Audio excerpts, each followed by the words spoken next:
여러분 유대인에 대해서 또 이스라엘에 대해서 참 관심이 많으실 것입니다. 근데 실제 이 유대인이 얼마나 되느냐 했을 때 전 세계적으로 유대인의 인구는 다 합쳐도 2천만이 되질 않아요. 2천만이. 대개 여러 통계를 이렇게 보면 유대인의 인구가 전 세계적으로 1400에서 1500만 정도 된다 그래요. 1400에서 1500만. 제가 이번에 캄보디아 가니까 캄보디아가 그래도 뭐 한 3000만 되는 줄 알았어요. 근데 캄보디아 인구도 1700만이더라고요. 1600만, 1700만. 뭐 얼마 안 돼요. 그런데 실제로 이스라엘이 그 세운 나라, 이스라엘 국가, 이 팔레스타인 지역에 사는 유대인들이 얼마나 되느냐? 690만 정도 된다 그래요. 700만이 안 된다 그럽니다. 물론 계속해서 지금도 그 땅으로 이주하는 유대인들이 있긴 합니다만, 한 690만이 돼. 나머지는요, 다 이스라엘 나라 밖에 살아요. 800만이 넘는 디아스포라가 전 세계에 흩어져서 살아요. 제일 많이 사는 나라가 미국이죠. 미국이 한 600만 산다 그래요. 미국의 유대인들이 600만. 이스라엘 나라, 국가에 사는 그 정도의 많은 숫자가 이 미국 땅에 거주하고 있습니다. 그 다음에 많이 살고 있는 나라가 프랑스고요. 그 다음이 캐나다고, 그 다음이 영국이고 그렇답니다. 근데 미국 이외의 나라들은 100만도 되질 않아요, 유대인들이. 40만, 30만 다 그렇습니다. 한국에도요, 뭐 중국, 인도 말할 것도 없고, 다 유대인이 살죠. 한국에도 유대인들이 한 500명 정도 산다고 합니다. 최근에 제가 들으니까 필리핀에도 그렇게 유대인들이 많대요. 그래서 그 유대인들이 예수를 믿고 메시아닉 주가 돼가지고 이스라엘 나라에 사는 그 유대인들, 이스라엘을 선교하는 일에 그렇게 관심이 많더라고요. 필리핀에 사는 유대인들이. 이렇게 흩어진 이 디아스포라 유대인들이 많은데 이들이 어떻게 그렇게 흩어졌을까? 성경을 보면 바벨론이나 아수르에 의해서 이스라엘이 멸망할 때 포로로 끌려갔죠. 그렇죠? 근데 실제로 전 세계적으로 흩어진 것은 AD 70년 이스라엘이 로마에 의해서 멸망을 당하고 나서 그 이후에 전 세계적으로 흩어진 거예요. 1800년이 넘게 약 2000년간 이들이 디아스포라로 살아가고 있는 것입니다. 놀라운 것은요, 이 유대인들이 이렇게 흩어져 살면서 어디에 가서 살든지 엄청난 박해를 받으면서 살아왔다는 거예요. 뭐 역사적으로 너무나 잘 아실 거예요. 그럼에도 불구하고 이 이스라엘 백성들은요, 유대인들은 이 민족적인 독자성과 자부심을 잃지 아니하고 그들의 전통과 문화를 지키면서 지금까지 살아가고 있다는 거예요. 어떻게 이렇게 박해를 받고 그 오랜 시간 흩어져서 살면서도 그런 민족 문화와 전통을 지키고 또 선민이라는 이 자부심을 그들이 지켜나갈 수 있었는가? 그건 다른 게 아니죠. 조금 전에 제가 언급했지만 자기들만이 하나님의 백성이란, 자기들만이 하나님께서 택하신 백성이라는 이 선민의식 때문에 이스라엘 백성들이 그렇게 흩어져서 살고 나라 없이 떠돌아다니지만 유대인이라는 그 민족성, 전통 이걸 잊지 않고 아니 오히려 말이죠. 어디에서 살든지 이분들이요 아주 탁월함을 드러내면서 그렇게 살아가고 있는 것입니다. 그래서 이런 말이 있습니다. 그럼 누가 유대인이냐? 예? 이스라엘 나라 밖에도 그렇게 유대인이 많고 한데, 예. 누가 유대인이냐? 할 때 자기 자신이 유대인이라고 생각하면 유대인이라는 거예요. 그렇죠?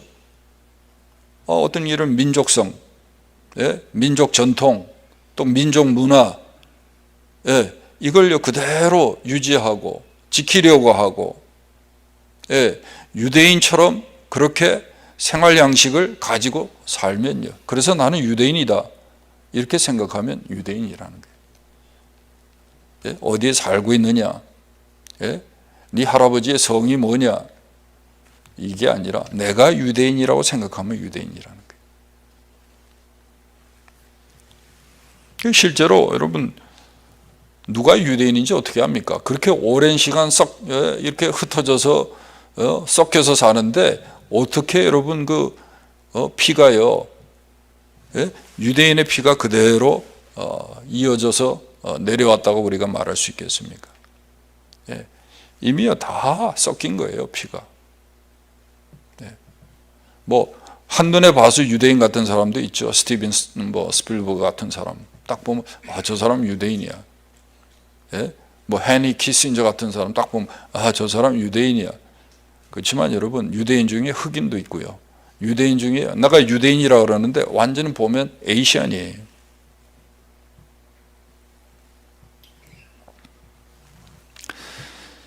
지난 시간에도 말씀드렸지만 로마서 9장에서 11장은요. 이 선민의식에 사로잡혀서 사는 유대인들의 이 구원 문제를 다루고 있습니다. 특별히 9장에 와서 보면 아브라함과 이삭과 야곱의 선택을 예로 들면서 바울은요. 구원이라는 게 하나님의 주권에 속한 것이지 혈통적인 것이 아니라고 우리에게 말씀합니다. 다시 말해서 구원은 혈통적으로 아브라함의 자손이기 때문에 자동적으로 받는 게 아니라는 거예요. 또 유대인이면 다 할례를 받지 않습니까? 육체의 할례를 받았다고 해서 구원받는 것도 아니라는 거예요. 그러면 바울이 말하고자 하는 게 뭡니까? 구원은 행위로 말미암거나 혈통으로 말미암는 것이 아니라 하나님의 주권적인 뜻에 따라 이루어지는 것이라는 거예요. 하나님이 주권적으로 선택해서 구원받는 거예요. 자, 그러면 하나님이 주권적으로 이삭과 야곱을 선택했다. 우리가 하나님의 주권적인 뜻에 따라 구원받았다 할 때 이 주권적인 선택이란 말이 무엇을 의미하느냐는 거예요. 하나님이 주권적으로 우리를 부르시고 우리를 구원하셨다. 예, 이 말은요 3가지로 설명을 할 수 있습니다. 첫 번째는 구원이라는 것은요 혈통적이지 않다는 거예요. 아브라함의 자손이라고 해서 자동적으로 구원받는 게 아니라 그랬죠. 그러면 이게 무슨 말입니까? 구원이 혈통적이지 않다. 구원은요 전적으로 하나님께로부터 오는 거예요. 하나님께로부터 구원이 비롯된 거예요. 시작된 거예요. 예? 내 아버지가 믿었기 때문에, 내 할아버지가 믿었기 때문에, 증조할아버지, 고조할아버지가 믿었기 때문에 나도 그리스도인이야. 이건 말이 안 된다는 거예요. 예. 우리가 4대, 5대 하면서 그런 얘기 합니다. 예. 그런데 그래서 구원받는 것은 아니라는 거예요. 구원은요, 하나님께로부터 비롯되는 거예요. 육체와 혈통에 따라서 구원받는 게 아니라는 거예요. 그래서 여기 6절, 7절, 8절에 보세요. 예? 이스라엘에게서 난 그들이 다 이스라엘이 아니요 또한 아브라함의 씨가 다 그의 자녀가 아니라.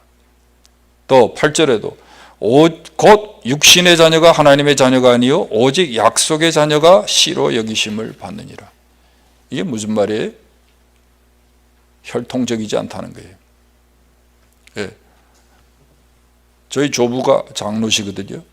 저희 증조부가 선교사님들하고 같이 성경 이 배부하던 뭐 영서라 그러나요? 영수라 그러나요? 저희 아버님이 목사거든요. 그래서 제가 구원받는 게 아니에요. 예? 혈통적으로 우리가 기독교 가문이기 때문에 제가 구원받는 게 아니에요.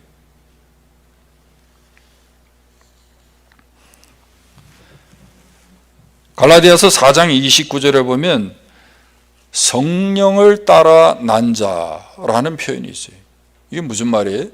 혈통을 따라 우리가 구원받는 게 아니라 성령을 따라 구원받는 거예요. 구원은 전적으로 하나님께로부터 비롯되는 거예요. 우리가 이걸 잊어버리면 안 돼요. 여러분 김일성 잘 아시죠? 김일성의 집안이 기독교 집안이에요. 그 어머니 강반석이가 집사예요. 외삼촌이 목사예요. 근데 김일성은 무신론자예요. 여러분 혈통적으로 구원받는 게 아닙니다. 네? 우리 집안에 뭐 누가 믿었고 그래서 나도 자동적으로 그리스도인이 되는 게 아니에요. 뭐 교인은 될 수 있을지 몰라도 여러분 구원받은 그리스도인이 되는 것은요 하나님의 선택에 의해서 결정되는 거예요. 개별적이에요. 그러니까 한 집안에서도요 누구는 구원받고 누구는 구원받지 못하는 거예요. 예? 야곱은요 하나님이 택하셔서 구원받은 자가 됐지만 에서는 하나님이요 버린 자였어요. 두 번째 주권적인 선택이란 말이 의미하는 게 뭐냐 했을 때 구원이 행위로 결정되는 것이 아니라는 말이에요. 11절 말씀이 11절 그 자식들이 아직 나지도 아니하고 무슨 선이나 악을 행하지 아니한 때에 택하심을 따라 되는 하나님의 뜻이 행위로 말미암지 않고 오직 부르시는 이로 말미암아 서게 하려 하사 하는 말이 있어요. 구원은요 행위로 결정되는 게 아닙니다. 행위와 관계가 없어요. 왜요? 구원은요 우리 의식 이전의 역사예요. 우리 행위 이전의 사건이에요. 우리가 많은 경우에 그러죠. 예. 뭐 내가 예수가 나를 위해서 죽으셨고 그래서 내가 예수를 믿기로 결정하고 영접했다고. 근데 사실은요 구원은요 그 깨달음 이전의 사건이에요. 왜? 성령께서 우리 안에서 역사하셔서 그것이 깨달아지고 믿어지게 하시는 그런 감동의 역사가 있었기 때문에 내가 그것이 믿어지고 깨달아지고 내가 예수 그리스도를 보지 않았지만 영접하게 되는 것이지 어느 날 내가 생각해보고 그리고 이걸 뭐 결정하고 영접하고 하는 사건이 아니라는 거예요. 행위 이전의 사건이라는 것이고 의식 이전에 일어난 일이라는 거예요. 이걸 우리가 오늘 본문을 통해서 다시 깨달아야 하는 것입니다. 구원의 역사는요 우리가 깨닫기 전에 이미 있었어요. 이미 시작됐어요. 조금 전에도 말씀드렸지만 깨달음과 영접은요 그 이후에 일어난 사건일 뿐이에요. 예. 하나님이 정말 나를 사랑하시는구나. 그래서 예수님이 대신 내 죄를 위해서 십자가에서 죽으셨구나 하는 이 깨달음은요 우리 의식 이전에 우리 안에서 역사하시는 성령의 사역이 있었기 때문에 일어난 일이에요. 그러니까요 구원은요 보면 우리의 의식과는 우리의 행위와는 관계가 없어요. 하나님이 우리의 동의 없이 시작하신 일이에요.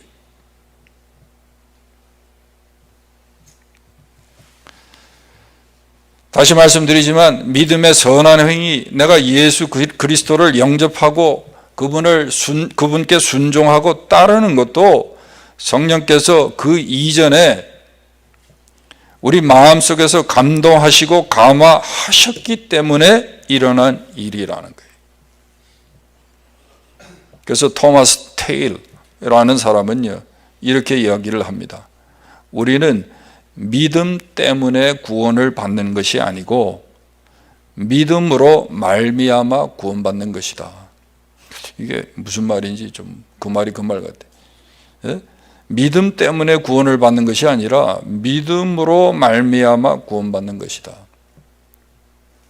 이 말을요, 좀 쉽게 여러분이 이해할 수 있게 다시 바꾼다면, 믿음으로 말미암아 구원받는다는 것은 이게 무슨 말이냐면 믿게 됨으로 구원받는다는 말이에요. 믿게 됐으니까 믿게 됨으로 구원받는다.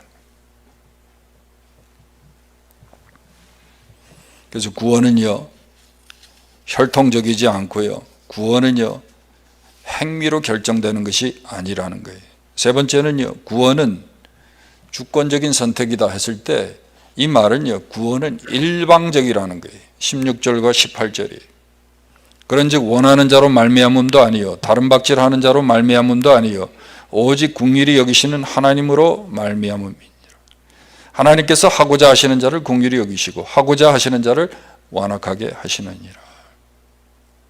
무슨 말입니까? 이걸 쉽게 표현하면요, 하나님이, 구원은 하나님이 주셔야 받지 내가 원하고 내가 힘쓴다고 해서 얻을 수 있는 게 아니라는 말이에요. 하나님이 주셔야 받는 것이지 내가 힘쓴다고 해서 구원을 우리가 얻을 수 있는 게 아니에요. 다시 정리해서 말씀을 드리면 구원은요, 하나님의 뜻, 하나님의 의지로 되는 것이지 우리의 소원과 의지로 되는 것이 아니라는 말이에요. 이게 주권적인 선택이라는 말이에요. 예. 여러분, 믿자. 그래, 믿기로 해. 그런다고 해서 믿어집니까? 안 믿으려고 해도 우리가 믿어지잖아요. 안 믿다고 했는데 여러분 믿게 됐잖아요. 예? 나는 전혀 관계없는 사람인 것처럼 살았는데 여러분 입에서 여러분 주여 주여 하지 않습니까? 하나님을 아버지라고 부르고 있지 않습니까?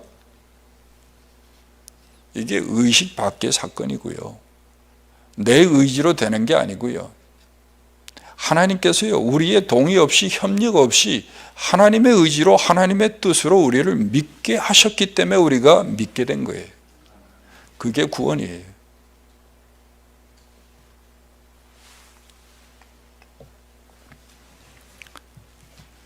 프랑스 이 대통령 엘리제 궁에 청소하시는 청소부들이 일하고 있는데 하루는 대통령 비서가 와서 이 청소부들에게 그렇게 얘기를 합니다. 예? 아주 정중하게. 오늘 저녁 대통령께서 여러분과 여러분의 배우자들, 남편과 아내들을 다 대통령궁 만찬에 여러분을 초대하십니다. 그러니까 시간 맞춰서 오십시오. 그러니까 갑자기 그러니까 이 청소부들이 놀래가지고 갑자기 왜 어째서 우리를 초청하시는 겁니까? 그리고 반문한 거예요. 그때 비서가 뭐라고 대답을 한 줄 아세요? 대통령께서 원해서 베푸시는 만찬입니다. 그렇게 대답했다는 거예요. 대통령이 초청하는데 무슨 이유가 있어요? 그분이 그냥 초청하고 싶어서 하신다는 거예요. 당신들은 오기만 하면 된다는 거예요. 하나님의 구원도 마찬가지예요. 무슨 이유가 있어요? 하나님이 왜 우리를 조건 없이 구원하십니까? 무슨 이유가 있어요? 당신이 원해서 우리를 구원하시겠다는데. 나보다 더 잘생기고 나보다 더 잘나고 나보다 훌륭한 사람 많은데 하나님 그분이 이 시대에 다른 사람이 아니라 나를 부르시고 나를 구원하시겠다는 거예요. 왜 저 사람보다 나를 먼저 부르시지? 또 그분의 뜻일 뿐이에요.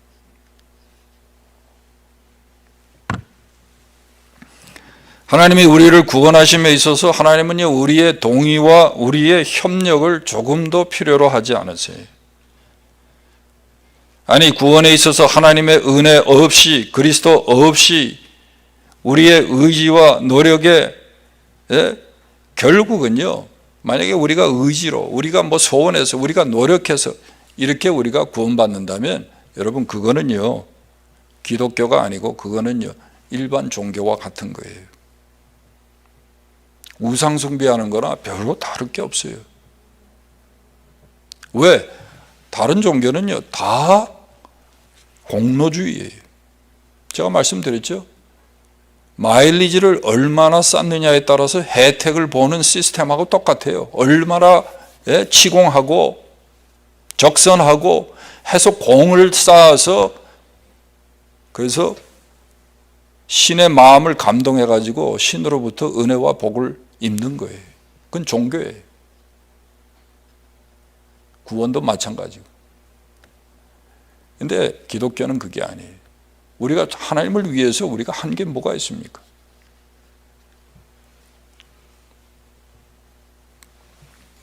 우리의 동의 없이 하나님이 우리를 택하셨어요.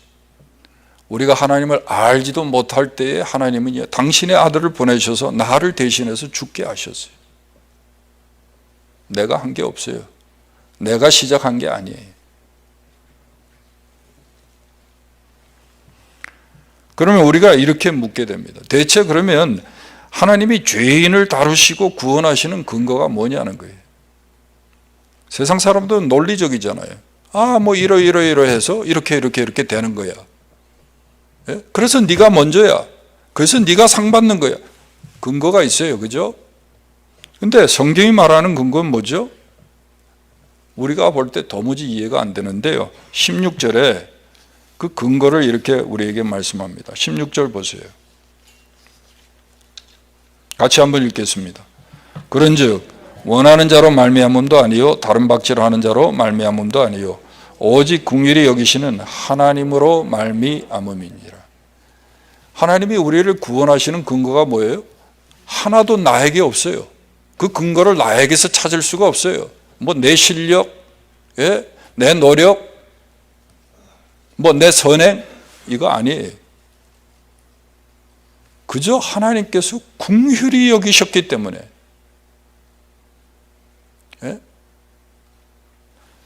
하나님의 그 긍휼이 근거예요. 정의가 아니고 무슨 논리가 아니고 하나님의 그 자비하심 때문에 여러분 저와 여러분이 구원을 받은 것입니다. 이상하게 하나님이 저를 더 긍휼히 여기셨어요. 다른 누구보다도. 이상하게 하나님이 여러분을 긍휼히 여기셨어요. 그래서 구원받게 된 거예요. 여러분 하나님께서 만약에 정의대로 죄인을 다루신다면 구원받을 만한 사람은 아무도 없어요. 이 자리에 누가 앉아 있습니까? 다 50보 100보인데. 그렇죠? 다 죄인이에요. 그래서 예레미야가 3장 22절이 우리에게 이렇게 말하죠. 여호와의 그 인자와 긍휼이 무궁하심으로 우리가 진멸되지 아니함이니이다. 옛날 성경에는 여호와의 자비와 긍휼이 그렇게 번역이 되어 있죠. 우리가 구원받는 게요 다른 게 아니에요.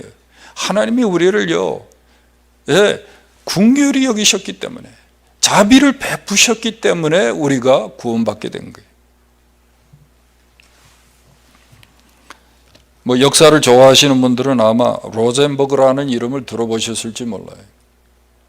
1953년도에 간첩행위로 적발이 돼가지고 사형 선고를 받고 전기의자에서 사형받은 사람의 이름이 로젠버그.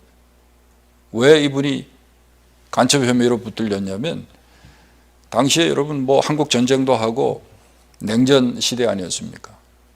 근데 이 미국 사람이 소련에게 미국 핵폭탄 제조의 아주 비밀 그 정보를 소련에 돈 받고 팔아 넘겼다는 거예요.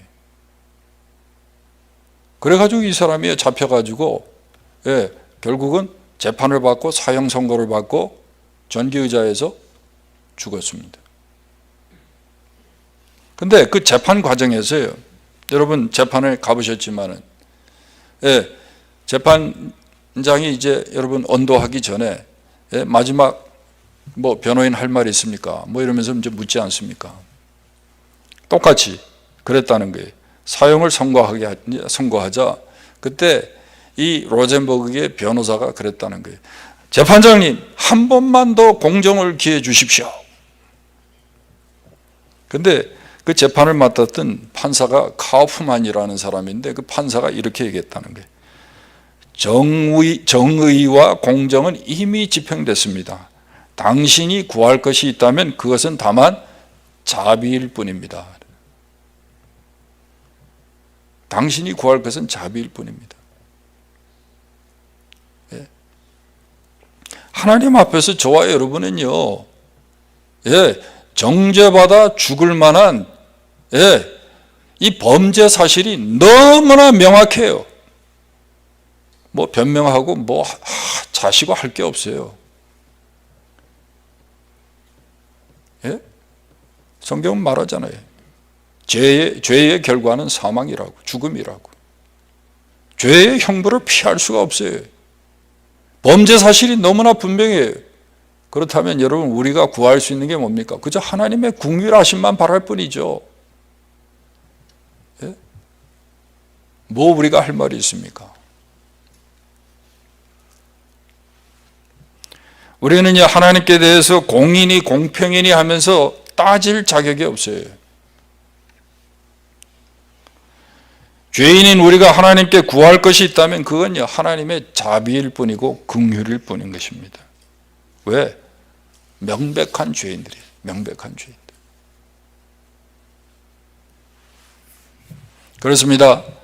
우리 중에 누구도 자격을 갖추어서 구원받는 것이 아닙니다. 우리는 단지 하나님께서 긍휼히 여길 자를 긍휼히 여기시는 그 뜻에 따라 구원받은 것입니다. 그래서 여러분, 우리가 하나님 앞에서는요, 예, 그저 뭐 송구할 뿐인 거예요. 송구할 뿐인 거예요. 어떻게 나 같은 자도 하나님이 이렇게 불러 구원해 주셨는지 송구할 뿐이에요. 감사할 뿐이죠. 나보다 훌륭하고 나보다 착한 사람이 얼마나 많은데, 나보다 선한 일 많이 한 사람이 얼마나 많은데,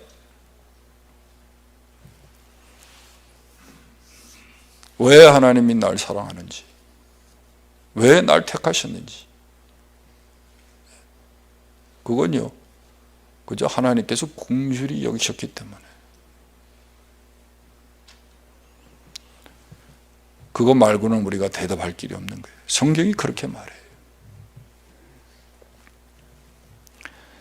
자, 그러면 왜 하나님께서 그의 주권적인 뜻에 따라서 이렇게 우리를 택하시고 구원하시느냐는 거예요. 혈통도 아니고 행위도 아니고, 예? 또 뭐 여러분, 하나님께서 우리를 구원하시는데 우리의 무슨 동의가 있어서 구원한 것도 아니고, 하나님이 우리를 하나님의 뜻에 따라 주권적으로 택하시고 구원하시는 그 이유가 뭐냐는 거예요.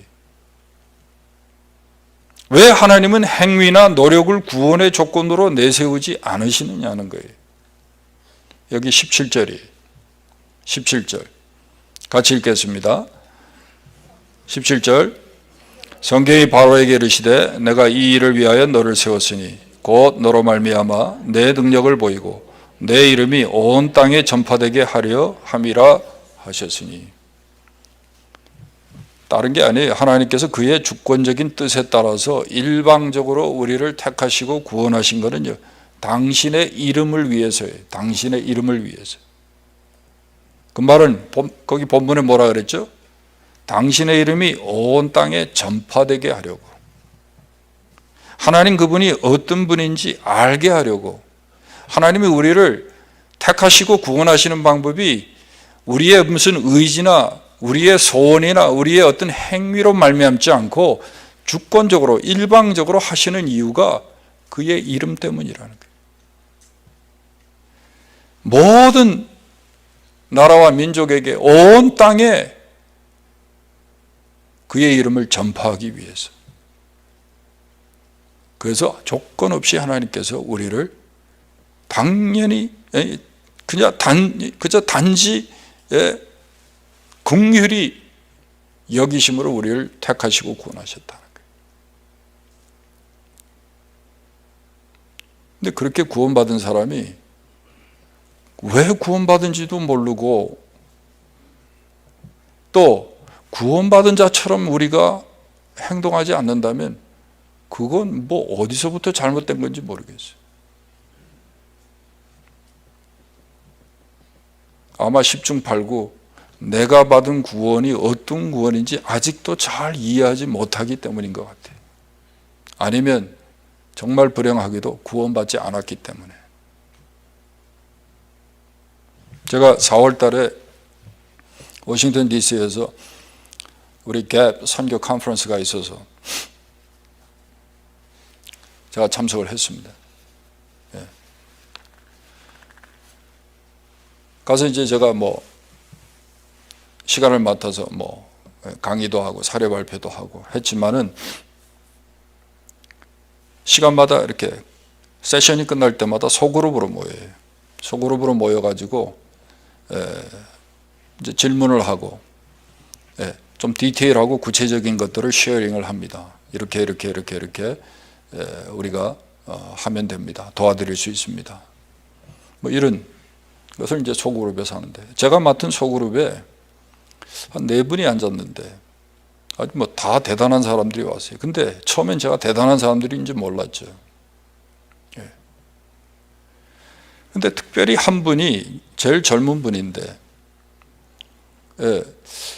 별로 말씀을 안 하세요. 자기소개도 잘 안 하고 다 자기소개도 하고 그러는데 전 보스턴에서 온 김수라고 합니다. 뭐 이런 식으로 얘기만.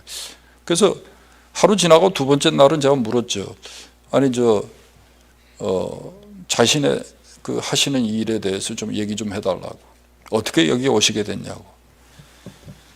근데 알고 보니까 이분이 하버드 대학 교수더라고요. 1.5세인데요. 예. 하버드 대학교 이 덴탈 스쿨의 이 치과 대학의 교수예요. 근데 지금 뭐 그냥 하버드 대학 교수를 하는 게 아니고 이분은 하버드 대학을 나왔어요. 그리고 계속 하버드에서 공부를 하고 하버드 대학 교수가 된 거예요. 그래서 자기소개를 하는데 자기가 선교단체를 세워서 그걸 대표로 자기가 운영하고 있다는 거예요. Dentist for Humanity라는 선교단체를 세워서 하고 있다는 거예요. 흥미가 있잖아요. 물었죠. 아니 어떻게 해서 그런 일을 하게 됐냐고. 쭉 얘기를 하니까요. 이분이 하버드 대학교 2학년 때요. 자살을 한 거예요. 자살 시도를. 여러분 놀라지 마세요. 믿는 가정에서 자랐습니다. 어려서 다 교회 다녔어요. 근데 하버드에 와서 공부하는 동안요. 이 하나님의 존재에 대해서 뭐 이런 사회 악에 대해서 하나님 어떻게 살아계시면 이런 일이 있나. 뭐 이런 것부터 해가지고 갈등하다가 결국은요. 자기 스스로 목숨을 끊기로 한 거예요. 대학교 2학년 때인데 자살을 했는데 깨보니까 안 죽었더래요. 그러니까 얼마나 황망합니까? 다 끝내자. 그리고 자기가 인생에 대해서 마지막으로 답을 얻은 게 야, 인생은 그냥 고해인데 빨리 죽는 게 이게 제일 행복한 거다. 내가 죽으면 다 문제 해결된다. 볼 것도 없고, 그렇죠? 부딪힐 것도 없고, 할 것도 없고, 그냥 나 죽으면 다 끝난다. 뭐 이런 생각했던 것 같아요. 죽었는데 보니까 살아있더래요. 그때부터 고민을 한 거예요. 내가 왜 살았지? 아니 왜 살려뒀지 나를? 아니 이렇게 하면 이거 다 죽는 건데 왜 나는 살았지? 그렇게 생각하다가 그래도 이 인생에서 내가 할 일이 있는가 보다. 이렇게 생각한 거예요.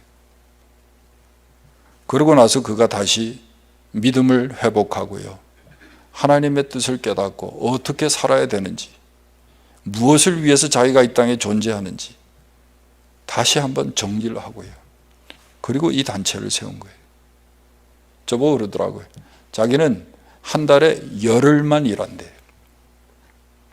한 달에 열흘만 일하고 20일은 선교지에 나가고, 또 그 보스턴을 중심으로 아이비리그의 그 천재들을요, 자기 같은 천재들에게 복음 전하는 일을 한대요. 자기가요, 자살했던 얘기를 하면서, 간증을 하면서 걔네들을 설득하고 카운슬링을 하고, 그렇게 해가지고 걔네들요, 하여간 봄방학이든 여름방학이든 뭐 크리스마스 방학이든 시간만 되면 걔네들 데리고 뭐 하이팀이요 뭐 이런데 선교 동원해서 데리고 다닌다는 거예요. 그 일을 한다는 거예요. 우리 교회 한번 올 거예요. 닥터 킴이라고. 나이 뭐 50 안 된 것 같아요. 제가 볼 때.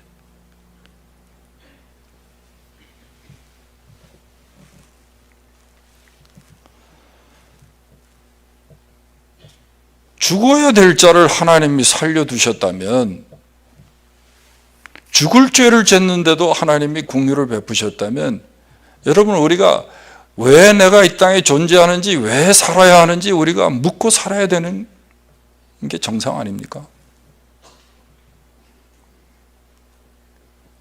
죽을 자리에서 하나님이 구해 주셨는데도 아직도 무엇을 위해서 살아야 할지 그걸 모르고요, 그저 내 배, 내 욕심만 채우려고 우리가 지금 살고 있다면, 제가 말씀드렸지만 구원이 무엇인지 정확하게 아직 모르고 있거나 구원받지 않은 자이거나 둘 중에 하나예요.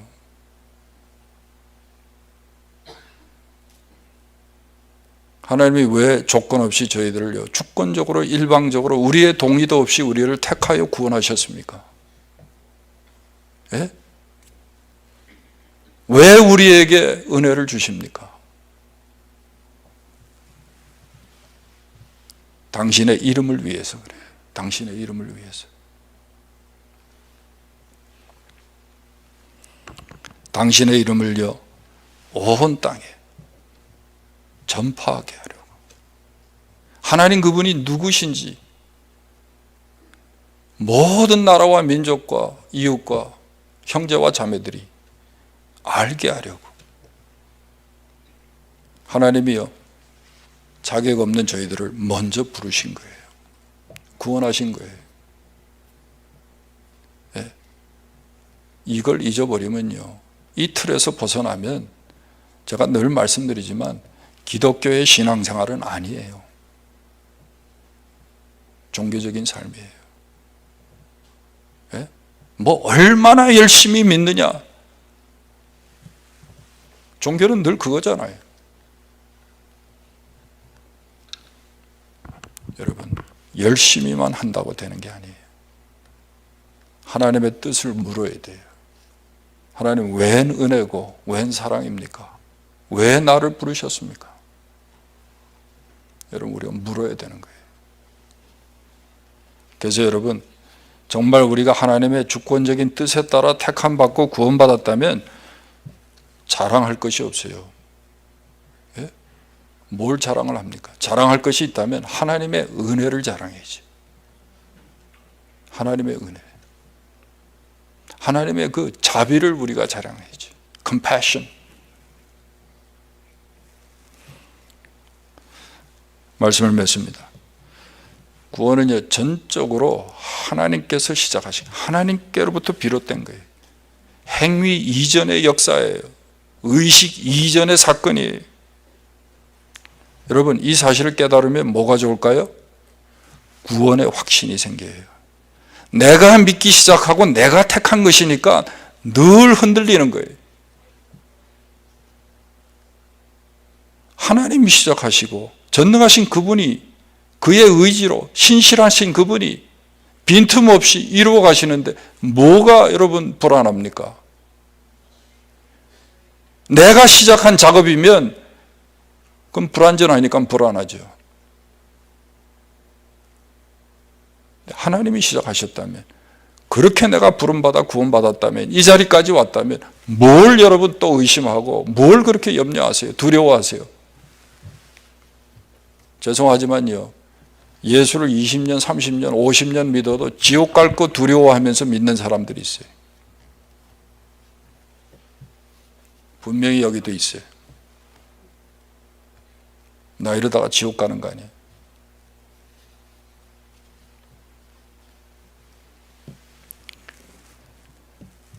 하나님께서 시작하신 줄 알고요, 그래서 내 구원이 확실한 줄 알기 때문에 우리가 감사가 있고 찬송이 있는 거예요. 이게 억지로 됩니까?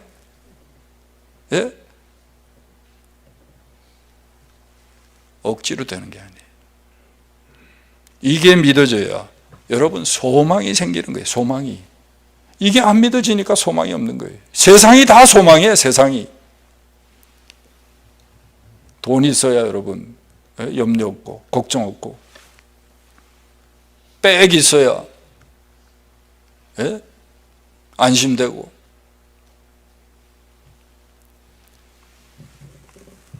근데 우리가 받은 구원은요, 하나님께서 시작하시고 신실하신 하나님이 이루어 가세요.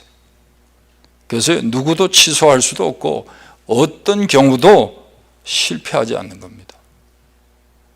이 구원의 은혜 안에 우리가 있는 거예요. 이걸 알면 어떻게 우리가 하나님을 예배하지 않을 수 있습니까? 어떻게 그의 이름을 자랑하지 않을 수 있습니까? 전도하세요, 하세요. 선교 가세요, 가세요. 이게 억지로 합니까? 억지로도 안 되니까 문제지.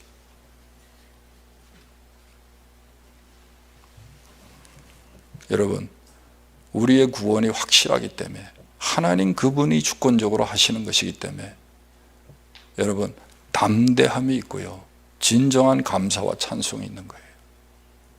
이거 없이 여러분 예배가요, 예배다울 수 없습니다.